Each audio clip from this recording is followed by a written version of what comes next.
High, welcome back to my channel. একটা another mini vlog নিয়ে চলে এলাম।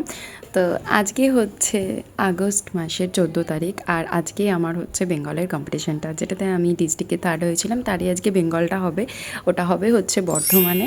তো আমার ওখানে যা যা জিনিস লাগবে সেই সব কিছু আমি গুছিয়ে নিয়েছি ঠিক করে। সকালবেলায় উঠে একটু চা খেয়ে নিয়েছিলাম, তারপরে আমি প্র্যাকটিস করে নিয়েছি। আমার ওখানে যে যোগাগুলো আছে সেগুলো একটু ভালো করে প্র্যাকটিস করে নিয়ে তারপরে স্নান টান করে নিয়ে ব্যাগটাকে গুছিয়ে নিয়েছি। এরপর খাওয়া দাওয়া করে তারপরে হচ্ছে বেরিয়ে যাব ওখানে যাওয়ার উদ্দেশ্যে।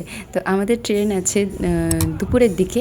আমরা বেশি দেরি করব না, কারণ কম্পিটিশানটা শুরু হবে বলেছে সন্ধ্যে থেকে। তো মোটামুটি আমার কম্পিটিশান হতে নিতে ওই রাতের দিকেই হবে, দেখা যাক কখন হয়। আর এই কম্পিটিশানটা 3 দিন মতন চলবে, আর প্রথম দিনই আমার আছে, এরপরেও 2 দিন হবে। এখন সব কিছু ভালো করে গুছিয়ে নিলাম, আর এরপর হচ্ছে খাওয়া দাওয়া করে রেডি হয়ে বেরিয়ে পড়বো হচ্ছে স্টেশনের উদ্দেশ্যে।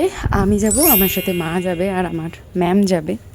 এখন আমরা ট্রেনে যাচ্ছি, আর আমরা পৌঁছেও গিয়েছি। এরপর কি হলো নেক্সট পার্টে জানাবো।